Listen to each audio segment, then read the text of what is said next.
Ini ang Digicast Negros 10, ang top 10 nga balita sa Negros Island region ang amon idulong sa inyo. Kagaring aton top story subong nga adlaw, May 23. 608 ka mga atleta sa Western Visayas magakumpit sa palarong pabansa nga magabukas na buwas. 1.2 million pesos ka balor sang smuggled nga mga sigarilyo na intercept sa checkpoint sa Kanlaon City. Nuneko, magapatuman sang piso kag 78 sentimos nga buhin sa bilisang kuryente sini nga Mayo. Mga tarp nga gingamit sa eleksyon, ginhimo nga mga reusable bags kag apron sa banwasang Calatrava. Kag sa good vibes, padayon kita sa paglagaw sa Negros Oriental sa tripping ni Ruming. Kag kilalahon ang ginagkabig Twin Towers sang Bacolod Volleyball sa bida sang liga. Initanan sa Digicast Negros 10.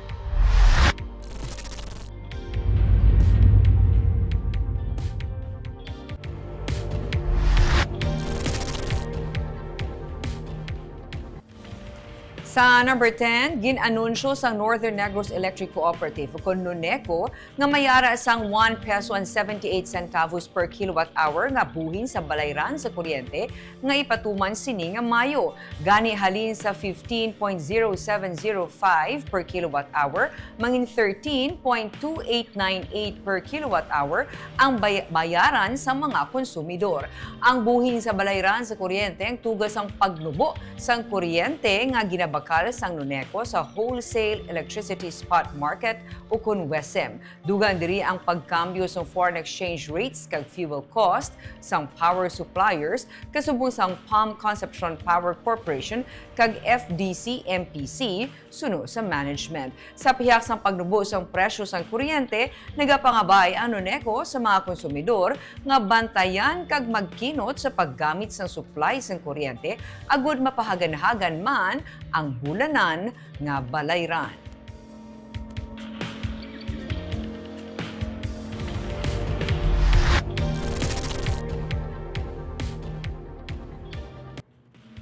Sa number 9, 361 ka police trainees sa RTC 6 sa Mansilingan nakatapos ang Public Safety Basic Recruit Course. I hereby declare that the Public Safety Basic Recruit Course class 24 class 1 composed of 361 trainees class Masitala officially recognized in the state. Matapos ang 6 ka bulan nga training, natapos na sang kapin 366 ka mga police trainees ang ila Public Safety Basic Recruit Course subong nga adlaw, Mayo 23 sa Regional Training Center 6 sa Bakyas, Barangay Mansilingan, Syudad sa Bacolod. Gani, nagapatimaan man ini sa pagsugod sang ila career bilang uniformed personnel sa Philippine National Police. Ginapanginbulahan ni Police Colonel Ricky Neron, pamuno sang Regional Training Center 6, ang mga police trainees sa idalom sang class masigtalas matapos nila malampawasan ng training nga naghangkat sa ila emotionally, mentally kag physically. Nalakip sa nasambit nga training amo ang pagtudlo sa mga police trainees sang basic knowledge kag skills sa police science, administration, combat operations kag tactics. Iyaman ginpasidunggan ang mga ginikanan kag ang mga tawo sa likod sang kada training nga nagasuporta kag nagaubay sa ila tubtub mangin isa na kamatuod-tuod nga pulis. Matapos sini ang mga police trainees ang magapaidalom naman sa Public Safety Field Training Program kung sariin silang aktwal nga iga-assign sa patrol, traffic kag investigation.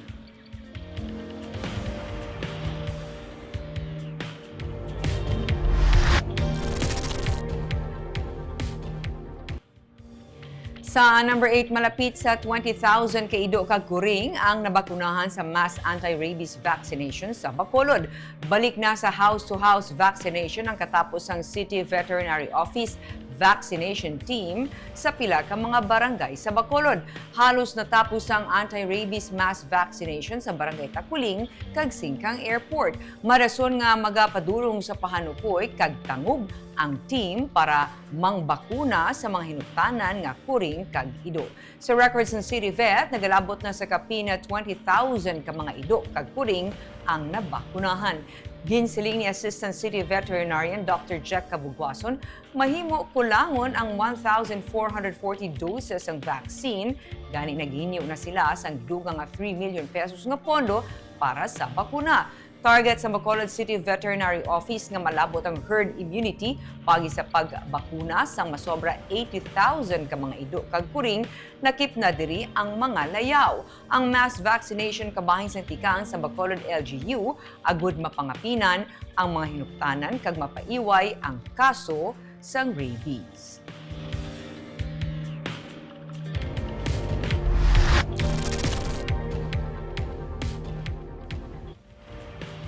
Sa number 7, duha ka mga Negrense boxers separado nga magakompete para sa bakante nga ABF Championship belt sa International Boxing Tournament sa Bacolod. Excited na sanday J.R. Raquinel sang Banwas ng Kawayan kag John Michael Zulweta sang Banwas ng Calatrava nga mapakitang ila abilidad sa ring kag makuha ang duha ka mga vacant ABF Championship belt para sa mga Negrense sa ila separado nga pagsambuwa sa SMX Convention Center sa Bacolod buwas Sabado. Ang 28 anyos nga si Raquinel ang magahampang kontra sa Tanzanian boxer nga si Imane Matendo para sa ABF Bantamweight Championship belt. Samtang ang Flyweight Championship belt ang awayan na Zulweta kag Nomgriknan Patek sang Thailand para kay ABF President Naris Singwan Shah, ginakalipay nila nga mabalik sa Bacolod ang maaksyon nga boxing competition matapos ang pandemic. Ginapaabot nila nga paagi sa pareho nga international boxing competition, mas madamo pa nga mga local athletes ang makilala kag matagaan kahigayunan nga mangin world boxing champion. And Mr. Johnson is my good friend, and I know him before very long time. He's a good man, and he invite me, and he want to make the title fight in Bacolod, and I support him, and I very agree because his fighter is also my fighter. Excited ipakita in live nga ang ila pareho ni Cruzanon, makita nila personal yung magampang sa championship bout. So, paninguan yung gini. Importante ni para sa Bacolod. Dapat nga support na sa ito. Makita ko na away. Chance ko na ipakita din sa Bacolod. Lawing mo kung mga may kaaway din sa Bacolod.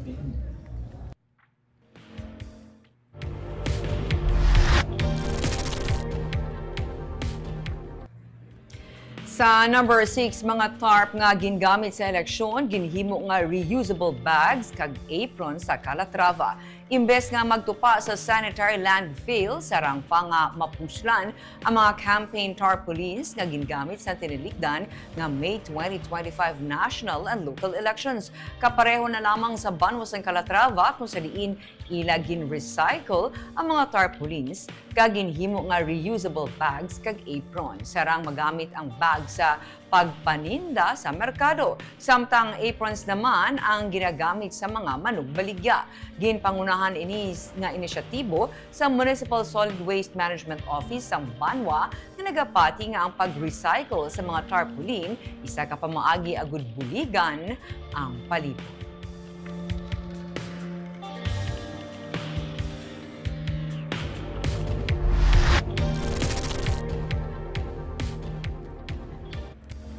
Sa number 5, duha ka ginapatihan katapos ang Badjawa community na lumos sa dawin sa Negros Oriental.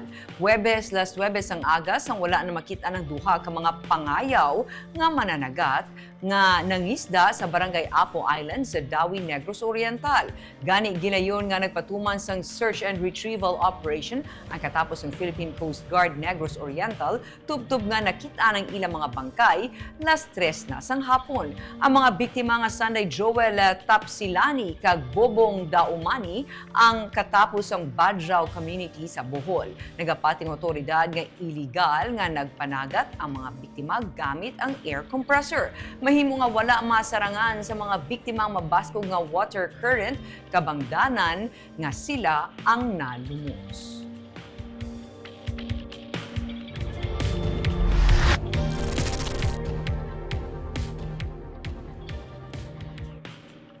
Sa number 4, 1.2 million pesos nga balor sang smuggled nga sigarilyo na intercept sa checkpoint sa Kanlaon City. Dakop ang tatlo ka mga persona matapos makuhaan sang kapin 1.2 million pesos nga balor sang ginaalegar smuggled nga sigarilyo sa National Highway sa Barangay Panubigan, syudad sang Kanlaon sa Negros Oriental. Sa kaya mga gindakop sa isa ka puti nga Mitsubishi L300 van nga wala sang plaka sang sila ang maglabay sa checkpoint sang kapulisan. Miyerkules sang tungang gabi, karga sa sulod sang nasamit nga van ang nagkalain-laing nga klase sang sigarilyo. Ibanderi ang mga imported kag may estimated value nga 1,232,000 pesos. Suros sa kapulisan, wala sa may nakitaan nga customs seal sa nasambit nga mga rims sang sigarilyo kag wala man sang dokumento nga napakita ang mga gindakop. Gindala sa Kanlaon City Police Station ang mga ginaresto, pati na mga nakumpiskar na sigarilyo kag van. Magapangatubang sa kaso nga paglapas sa Customs Modernization and Tariff Act ang mga gindako.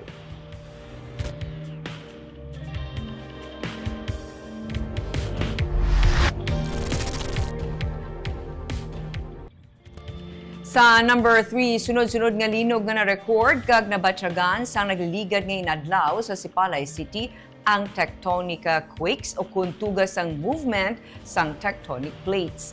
Patag ni Teresito Bacolcol, ang pamuno sang Philippine Institute of Volcanology and Seismology, mayara sang active fault kag trench sa western side sa Negros. Gani kung may movement, masami mabatyagan ini sa Sipalay. Dugang pa ni Bacolcol, kung may sunod-sunod nga mga pagtayog sa Sipalay, sini nga mga inadlaw, hindi ini precursor o kung patimaan sa isa ka bagay nga umalabot. Hindi kaangay sang volcanic quake nga kung mabatyagan, pwede masiling sarang magapaabot sang eruption. Ang mga pagtayog nga sunod-sunod normal ini sa mga earthquakes nga kung kaisa gani, wala man sang may mga ma-record o kung mabatyagan kag kung kaisa random sunod kay Bacolcol. Hindi naman unusual yan kasi may mga active generators, mga active faults tayo and may mga trenches tayo. May trench tayo sa may western side of Negros. Kapag may malaking lindol sa Negros Trench, maramdaman niya sa Sipalay.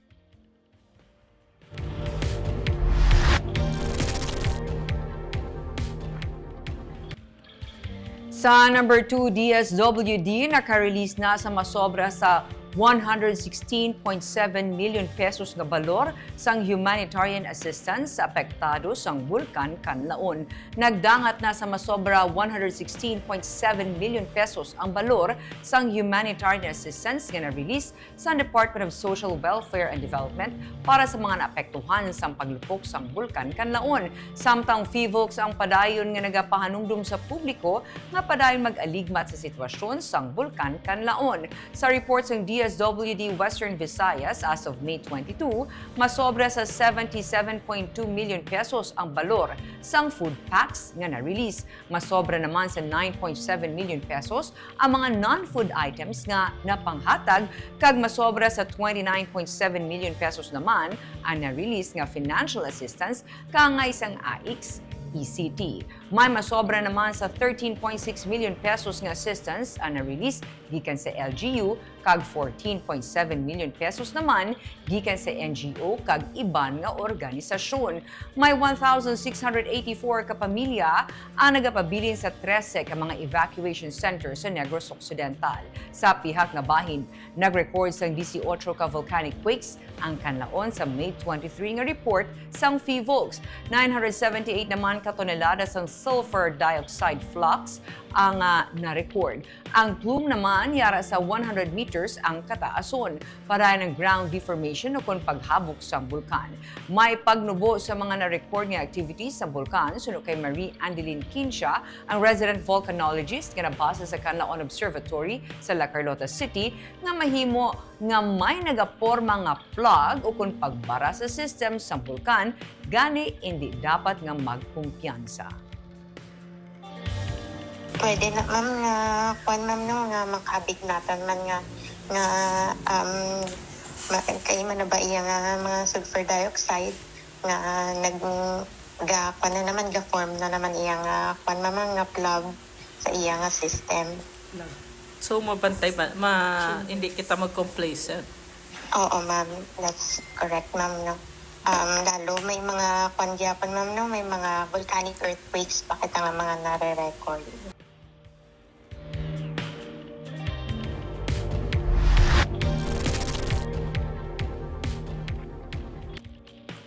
Kag sa number 1, 608 ka atletas ang Western Visayas maga-compete sa palarong pambansa.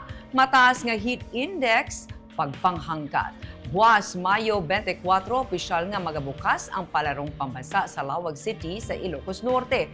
Delegasyon sa Western Visayas ang handa na, pero isa sa pagpanghangkat nga ila ginahandaan ang kainiton sang panahon. Sa interview kay Department of Education Western Visayas spokesperson Hernani Esculiar Jr., 44 degrees Celsius ang forecasted heat index subong nga adlaw.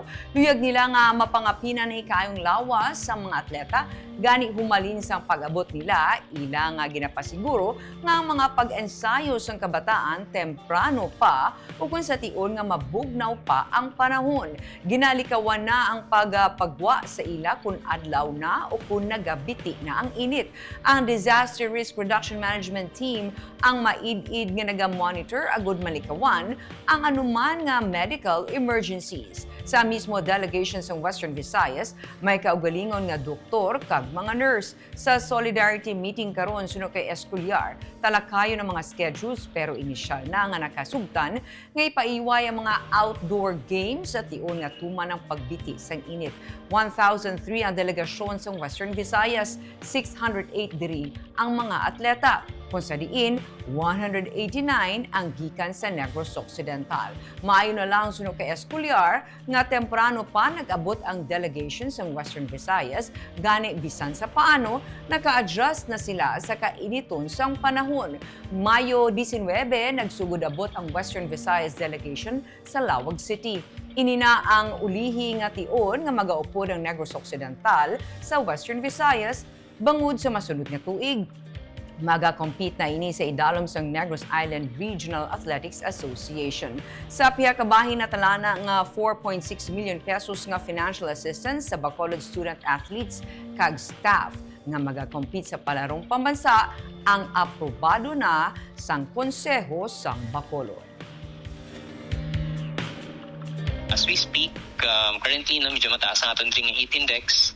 So ginaprotect natin ang aton sa mga kabataan. So wala kita sang outdoor activities during this time because it will somehow jeopardize ang health and well-being sa aton sa mga kabataan. Ang aton sa DRRM naga-monitor from time to time sa sitwasyon naton. Agud nga may kawan naton ang any medical emergencies sa aton nga dedication.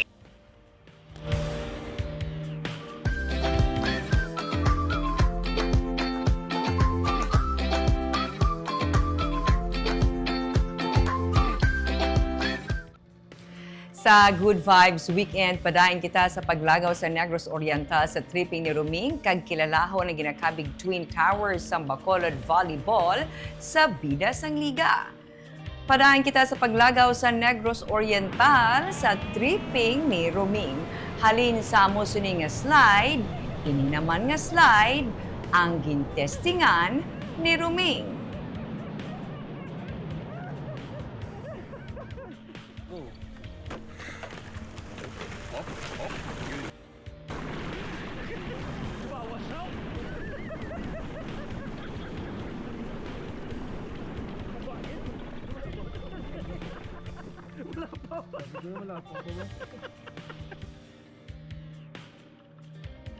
Ina sa sining episode sang tripping ni Ruming buwas at 9 a.m. Sa edad nga 13 kag 14 anyos, halos yara na sa 6 feet ang kataason sang ginakabig Twin Towers sa Bacolod Volleyball. Sa bulig nila, nangin kampyon ng St. John's Institute sa 2024-2025 Elementary Volleyball Competition. Aton kilalahon ang Laborte Cousins sa episode sang Bida sang Liga sa Sunday, 9 a.m.